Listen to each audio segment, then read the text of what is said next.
you love entertainment, current events, and Hollywood, don't miss Creator to Creators, hosted by the filmmaker Meosha Bean, known for the Shudder hit documentary Horror Noir and the acclaimed film Anatomy of an Anti-Hero, Redemption. This show features interviews with filmmakers and creatives from around the globe. Join the fun with guest celebrities and gain valuable insights. Subscribe now and follow Creator to Creators. Hi guys, welcome to another episode of Creators to Creators today. Today we have a special guest. Christopher Peyton, but known really to my 12 fans as a Peyton, just because I chose my surname as a artist name many years ago. So you can call me Peyton. Peyton, welcome. Like Peyton Manning, but it's my it's my last name. Yeah, spelled the same way. Yeah. I love that. So I really love going back to the beginning. I always say that, the beginning charts our trajectory in life, our little habits we pick up along the way, follow us into our adulthood. Tell me a little bit about your childhood. What was that like? And when did you find your way into the creative space that you're doing now? Or how did you find your way? Well, I grew up in Virginia, just outside Washington, DC. Yeah. And my dad is a minister, preacher in the evangelical, Christian world. So I grew up in that space. His dad and his granddad were also preachers. They were like 22 preachers, missionaries, evangelists on my dad's side of the family. So come from this long line of that kind of quite extreme in a way, but also a very kind of a very spiritual sort of upbringing, and so my whole family that's pretty much from the South. So that was my childhood. Then I left. I studied. I went to England to do part of my undergraduate, and then went back to do a master's and moved to South America and taught English literature for a couple of years in a university in Cali, Colombia. Crazy. Right. And then moved to New York. And I kind of I resisted. In fact, I think now I guess I kind of have a real job for the first time in about 30 years. But really for a long time after getting back from Colombia, I resisted getting an actual job because I wanted to be an artist. I didn't really know. I had been singing all my life since I was a kid, but in church, in gospel music growing up, and continued to do that, in where I went to college, which was a small Christian academy in Tennessee, and everybody had come from the church, so they'd all been raised on Jesus and cornbread, and they could all sing, So I had that kind of upbringing, but I moved to England, and life took over. I've been, really a resident of the UK now for like 20, almost 25 years. Nice. And now I'm kind of living between Germany and London, but it was really, honestly, so random. I mean, should give hope to anybody who thinks it's too late or doesn't quite know what they want to do, but they know they want to be a creative. Because I was waiting tables in London, and I was like 33 at the time, and I wrote a song. It was the first song I'd ever written. I hadn't been singing for years because I kind of left the church. I still held on to my strong spiritual, connections to whatever the creator is that created all of this. But I left all of that. And when I did, I stopped singing because for me, music, I had never really approached music from any other way than just it was really, a kind of spiritual praise sort of thing for me. I didn't think of music outside of gospel. And so, and then, I don't know, I was on a plane going to see a friend in the States, and on the way, I wrote this song, 3 verses, a bridge, and a chorus. It's called A Higher Place.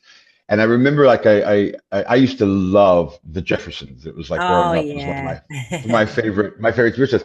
And I loved the the theme song. We're moving on up to the east. Remember that? Yeah. So anyway, so I kind of got inspired by that little hook, and I used that. We're moving on up, but then the song goes on to a higher place. Anyway, and I came back from that trip, started looking to find a producer. Like I didn't know anything about dance music. I didn't know anything about anything, but I found this producer, somebody recommended randomly. He recorded the song with me. He sent it to a label that was the hot house music label in London at the time that did that kind of uplifting, soulful house music. They signed the record. Wow. This was in 2003. They signed me. This is when I went from being Christopher Peyton to just Peyton, because they're like, well, we need an artist name. And I'm like, well, I didn't want to call myself something that wasn't, make something up. I said, well, what about Peyton? They said, that's a great name. Yeah. Look good. It'll look good on a record. Could be a guy, could be a girl. Perfect. And they released this record, which went out into the world of dance music that I honestly had very, very little knowledge of. And it went to the top of the charts all over the world in the dance charts. Wow. And it launched what's been now really a full-time career in music ever since. Isn't that crazy? It is wild. It is so there were so many acts of sort of seemingly random kind of just, I don't know, acts of just total nonsensical, but I'm sure it all was part of somebody's plan. Yeah. Yeah. I mean, I think but the fact that you never stopped, believing in that, in the goal, and what you wanted. I think the funny thing is I just knew that I wanted, it wasn't like I was pursuing a career in music even, specifically. Yeah. Because like I said, I hadn't thought of myself outside of the kind of, once I kind of disconnected from the church, I stopped singing, but I don't know, but I wanted to be a writer. I was, which of course, as a singer, I have been a writer because I've written, from that point on, it was, that was my first song. I thought they're like, okay, well, have you got another one? I'm like, no. And they're like, well, can you write another anthem, like A Higher Place? And I was like, what is an anthem? I remember, I mean, what does that mean? Isn't that funny? And they're like, well, it means it's anthemic. And that record kind of went on to be a kind of classic in the world of house music. And love that. And turns out it was an anthem. And I'm like, oh, okay, I could try. So I wrote my second song. Then I wrote my third. And, here 20 some years later, albums and, and this label, Revival House Project, which started during the pandemic, that I co-founded, this has taken over my life now. And it's great. I get to be kind of in a different role. I'm one of the artists, but I'm also now getting to kind of put a lot of my time and energy behind other artists, and which is really nice. It's kind of nice. It's a very self-involved life being an artist. Everything's about you. It's quite nice to be able to kind of celebrate and push and use your kind of knowledge and experience to help other artists who are on their journey. And how long did it take to finalize the track in the studio, this particular mix? This record, so it came about, in January when the wildfires, were happening in Los Angeles, and I kind of switched off from the news, because there was so much news going on that was so bad that I kind of was like, it was just, I can't look at it anymore. It was getting in my spirit, and I thought, I can't. But the wildfires were like, oh my God, I've dear friends that live in LA. Yeah. People that were being affected by that. I couldn't just switch that off. And I just remember thinking like, well, you always feel so helpless. You see all this stuff going on. Of course, there's stuff going on all over the world, and you think, well, I can't. You just think I can't do anything about any of it. But I thought this was something. I thought maybe we could do something. It's probably not going to change the world, but it's just, God, if for nothing else, just for the act of doing something positive and bringing people together and giving them the opportunity to do something positive. And I love this, there's this record. It's an old classic house record. It's been around for a long time, originally by a DJ who's unfortunately now passed, but his name was Ian Carey. sung by amazing vocalist Michelle Schellers. And this record's been around for a long time in the dance world. And I had covered it before on an album in a more acoustic way. And I thought maybe this could be a record that we could recreate, get all of these, I'll call all the people I can, and even the ones I don't have numbers for, just try to get as many of the dance music artists that I, can reach, and see if they would maybe be willing to get involved. And the producer, James F. Reynolds, who produces all the music for the Revival House Project, loved the idea. He was really on board right away. So it was one of those things where I kind of thought, it turned out to be an absolutely epic project with an enormous amount of work. At one point I was going, did I really sign up for this voluntarily? Really? But, I managed in the end, people, like, oh, I've got the number for so-and-so, and oh, what should I call, what about that artist? And everybody was just on, hands on deck. And we ended up with 24 artists, Wow. which is really an amazing thing. But of course, they're spread all over the world, but I think we booked a day in the studio in London, and it was about half of them that were able to make it to the studio in London, coming from different places, some of them from other parts of the country. But we just blocked it for this whole day, from like 8 in the morning until like midnight or something, so that there's plenty of kind of time.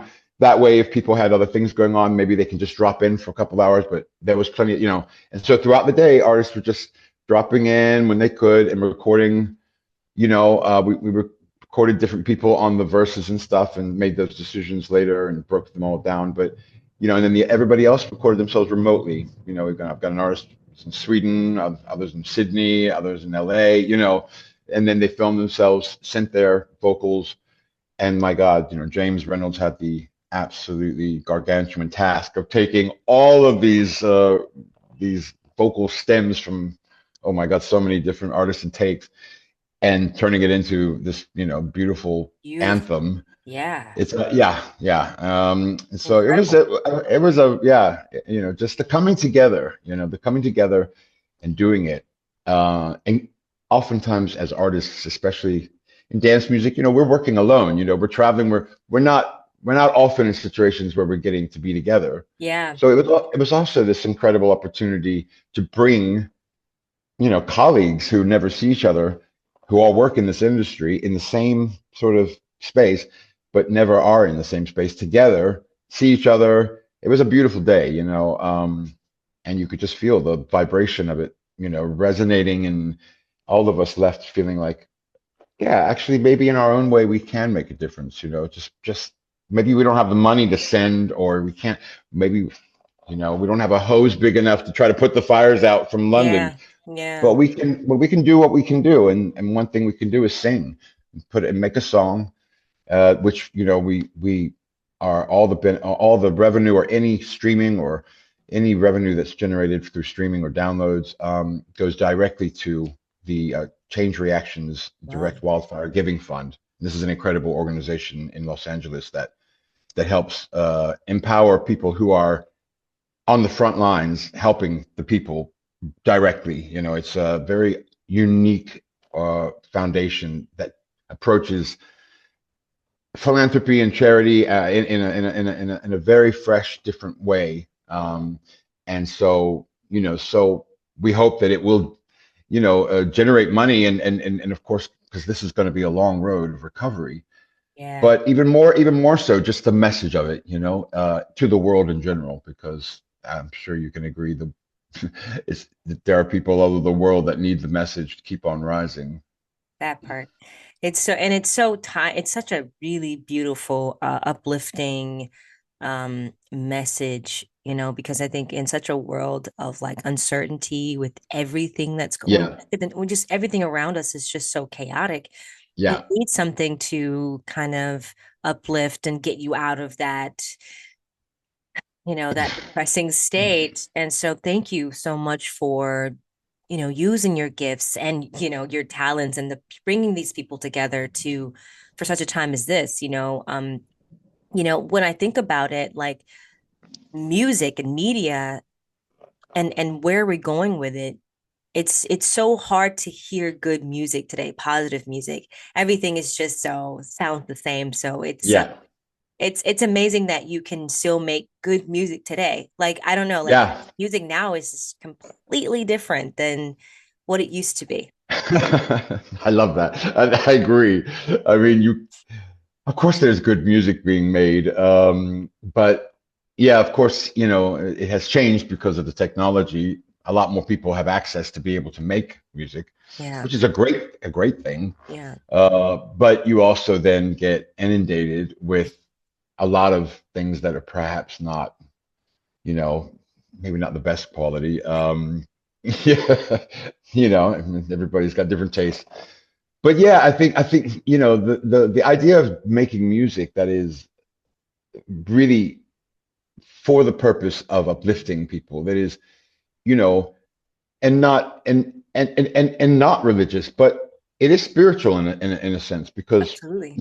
music is a vibration, and I think what's happening in the world at the moment feels like the world is just Yeah. it is vibrating on a very low frequency. Um, And the more that happens, the more people get sucked down into that low vibration.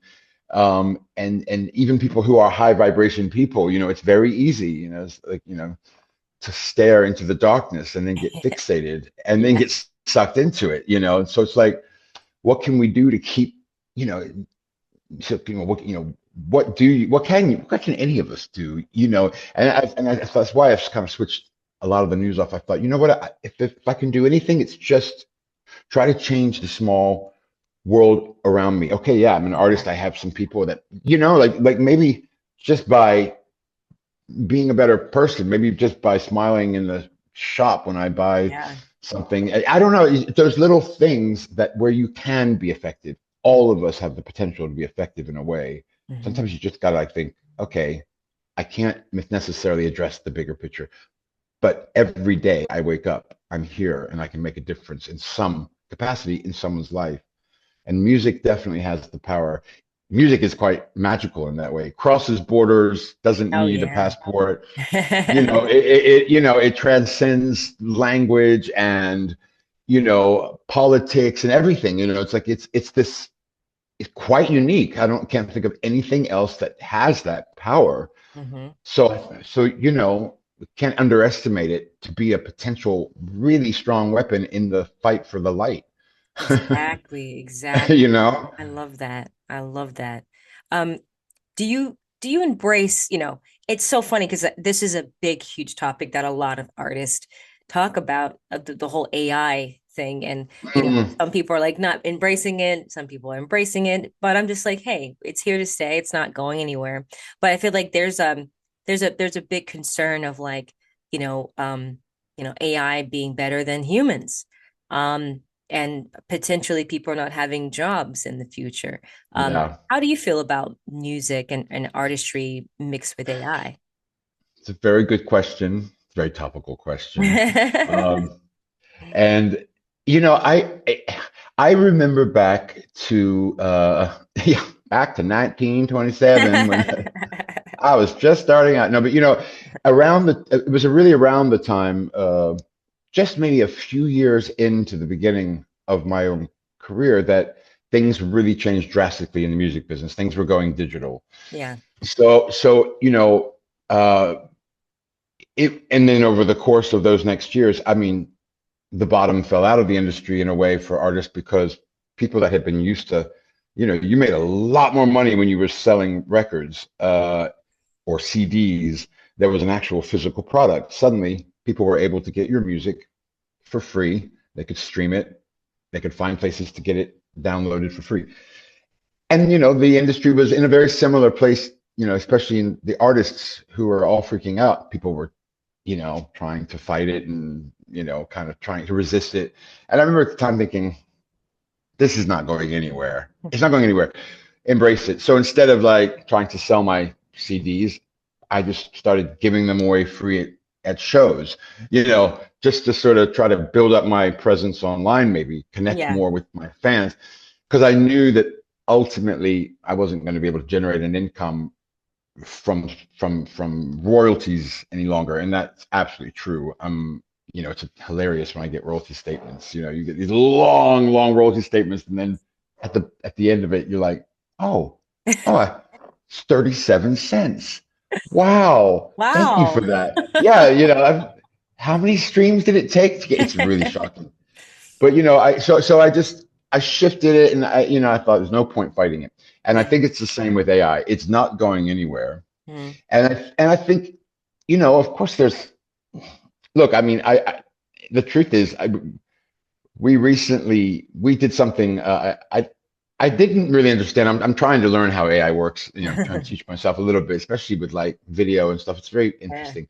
Yeah. And we recently took a record that we love, and we thought, right, we want to hear, like, we put it through AI, and it was like, this it's a record that we all absolutely just love. We've loved for many years. It's like, and we said, look, we want this record, but in a different way, just like, just to see what it could do. And it took the record and kind of reconfigured it. So different melody. Wow. I mean, completely different melody, same lyrics, same structure, but actually it was quite amazing. I mean, because it did things melodically that I just wouldn't have thought, I really wouldn't have ever thought to do, but I loved it. I actually loved it.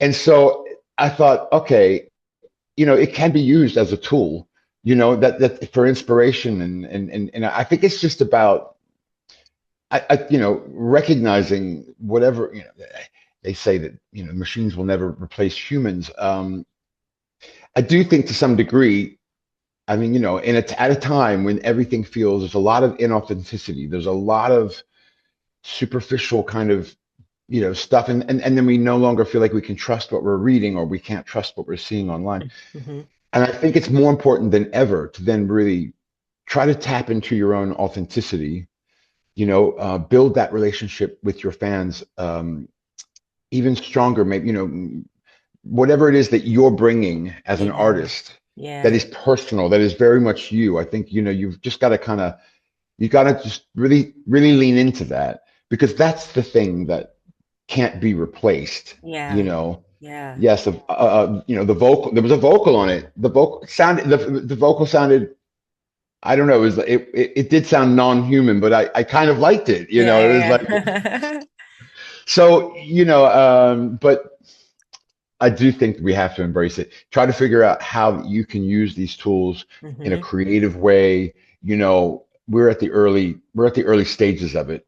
Another 10 years, 15 years, it may be another story. I don't know. But yeah, as my mother always said, don't borrow trouble, just deal with what you got to deal with today. And today it's a tool that if you get a little bit of a handle on, you can probably work to your advantage. Absolutely. I love that. I have a fun question, and I love asking every guest this, and there is no wrong answer. Okay. But the 3 levels of influence: money, power, and respect. And if you could choose only one of those things, which one would you choose and why? Wow. Money, it definitely wouldn't be money. Power and respect. It's a tough one.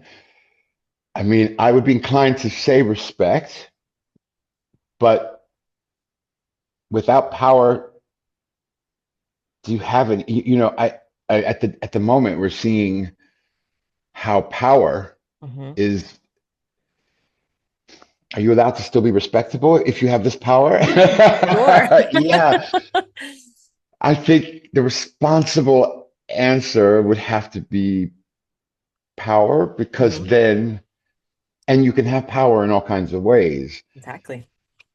But I think to just have respect almost feels a little bit selfish and a little bit egotistical, whereas power is a responsibility that, and with that comes the opportunity to really make a difference. I see it all the time. I watch what's happening, and I just think, oh my God, I wish I had a bigger voice. I wish I had more power. I can do what I can do, but I probably don't have the mechanisms that you need to really maybe secure that kind of power, because it seems to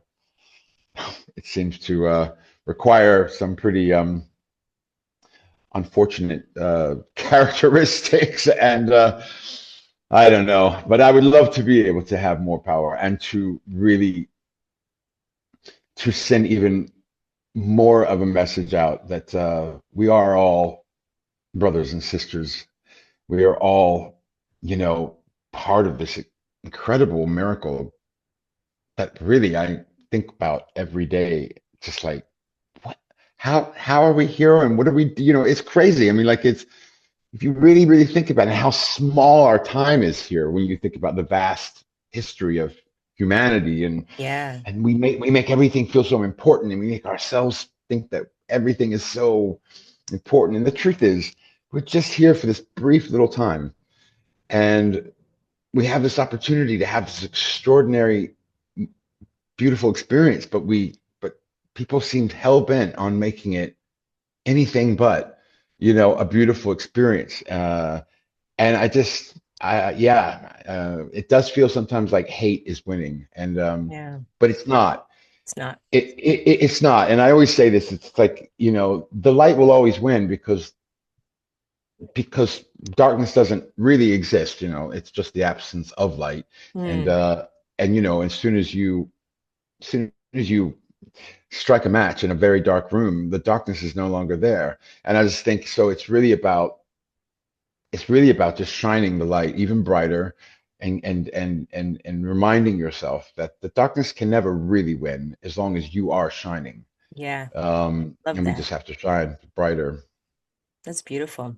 Beautifully said. Do you feel like with just in the entertainment business overall, and I'm sure you've seen a lot of different things. Um, do you feel like it's changing as far as like the music industry is changing for the better in favor of the artist? Like artists are getting Hmm. I guess, you hear about the stories of Angie Stone and, Mhm. Michael Jackson. You get all these countless of artists talking about the same thing. And do you think that things are actually changing now that people are speaking out more about like just that? What do you mean?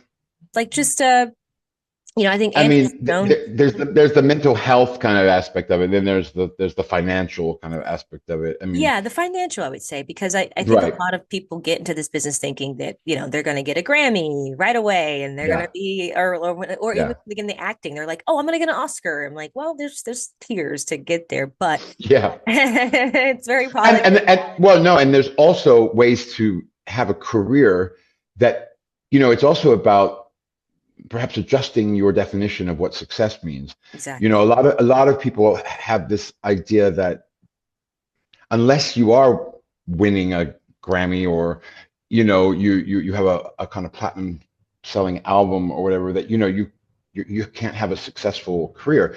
The truth is, you know acting or music, whatever, these creative um, careers have got all kinds of tiers, and there are lots and lots of people, a lot more than the ones that are making it to that sort of level where, I mean, that's a very it's that sort of top tier artist who's making the kind of money where they can have their own yachts and mansions and their household names. But then there's all the other artists that are actually sustaining careers, doing what they love, maybe traveling the world and doing smaller gigs, but they're able to make a living doing, you know, playing music or singing or performing in, theatrical productions somewhere, but they're not Meryl Streep, you know what I mean? Yeah. Yeah. So I think, but do I think there's a lot. I don't really think it's, no, unfortunately, I don't think that it's going in the right direction. I think, I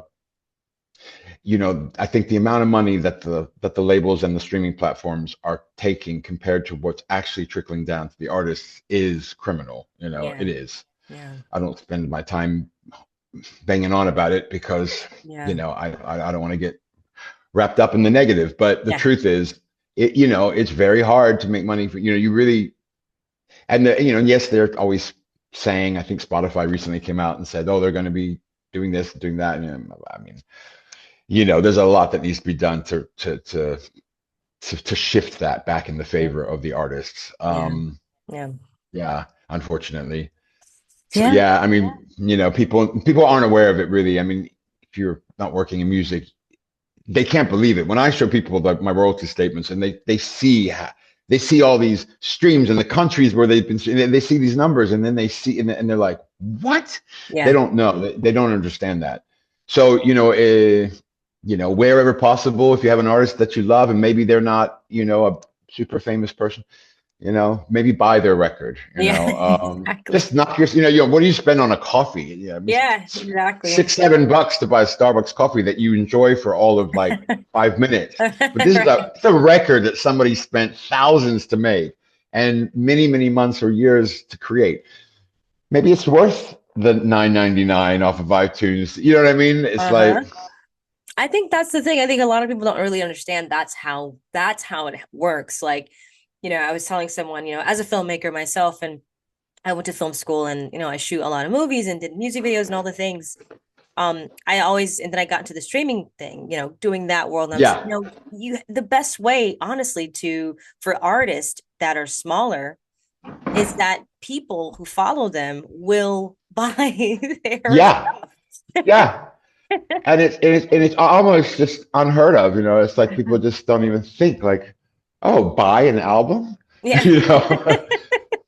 Like you're gonna spend Jordan shoes. You're gonna buy Michael Jordan shoes, for a certain amount of money. You're gonna pay for that, and then you can just support an artist who might not be as famous, but it's support, No, but this was that's it's so real what you said, everything you said, absolutely real. If you could go on a coffee date with any artist, living or dead, who would it be, and what would you ask them on this coffee date? Yeah. Wow.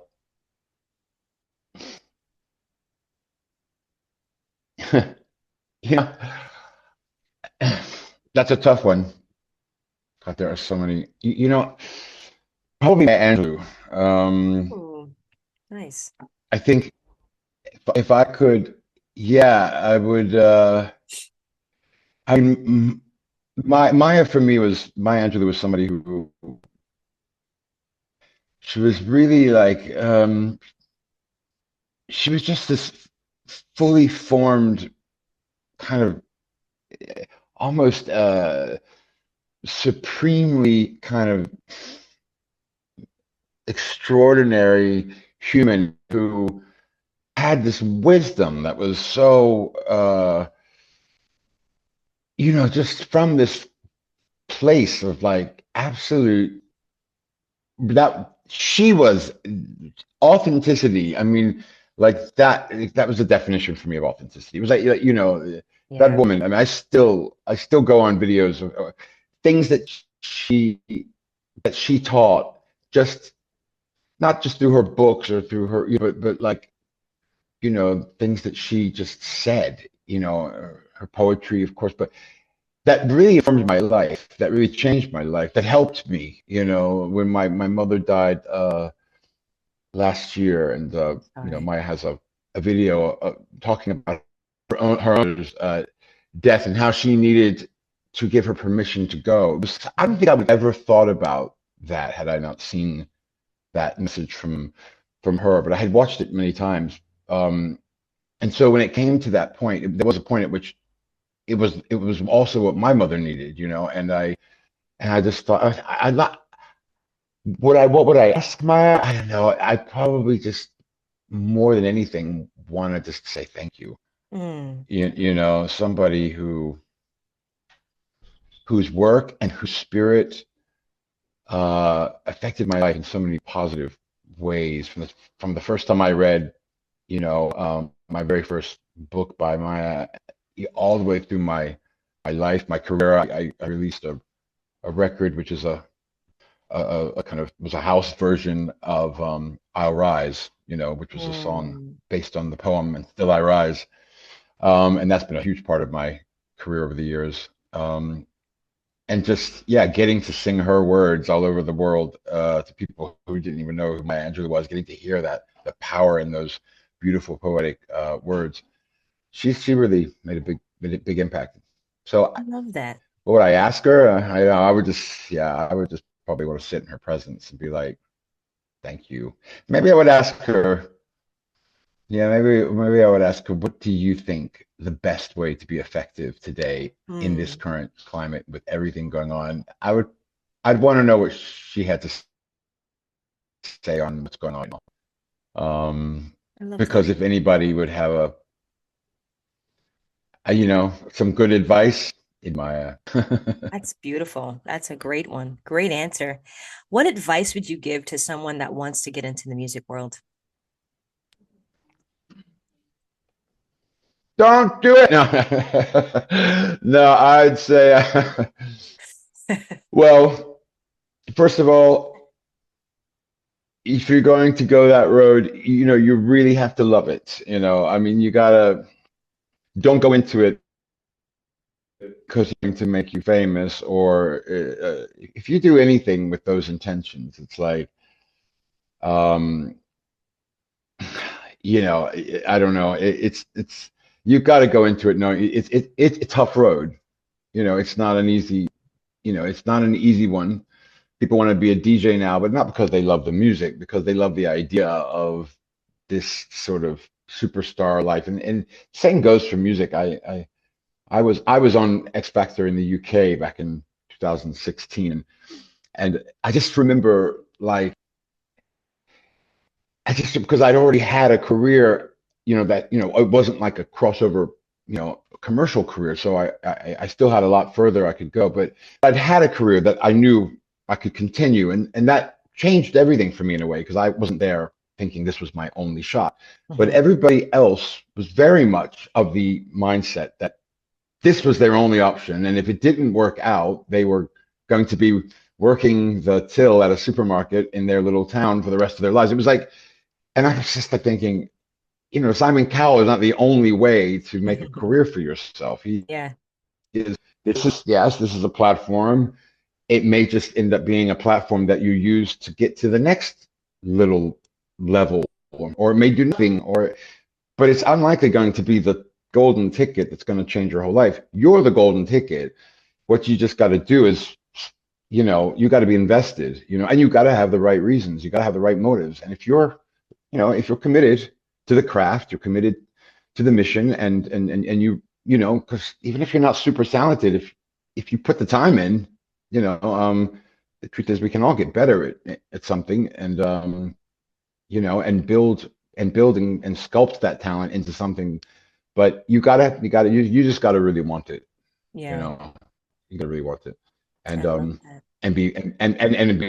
be tenacious, because if you get knocked back, you gotta just get back up and be like, okay, I'm gonna keep on going.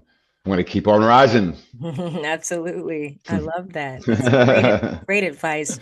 Where can people find you on social media to follow everything you have going on? Well, the easiest thing would probably be, well, for me personally, would be Linktree, because it's it's a link to then all your platforms. So it's a nice way to just give so it's Linktree, was it .com/Peyton Music, I think, and that's PEYT, and then but the Revival House project is also linked. It's linktree.com/whatever Revival House project. Nice. Yeah, and we're doing amazing productions, all just really uplifting house, taking old classic records and totally reworking them with real musicians and real artists, incredible vocalists, and just bringing back to life some songs that perhaps this new generation don't even know, or and just reworking them for the dance floor, and just trying to put out quality music that has the potential to make an impact, not only in just some social way, but just, you know, dancing is a vibration too. It's a very powerful one. And Well, if we I can love keep everybody dancing, whether it's in their kitchen or in their minds, that. or, you know, or on a dance floor, you know, there's power in that, you know. Absolutely. Absolutely. I love that. I love that. Thank you so much. This was a pleasure. It was so good talking to you. Thank you. It was great talking to you, and good luck on your next adventure. Thank you. Thank you Um, so much. I really, appreciate it. yeah, it's very, very exciting, and I'm honored to have been here for the last interview. Thank you. Same. Honored. And thank you all for listening. And always remember to live, love, laugh. We'll see you guys next time. Bye bye.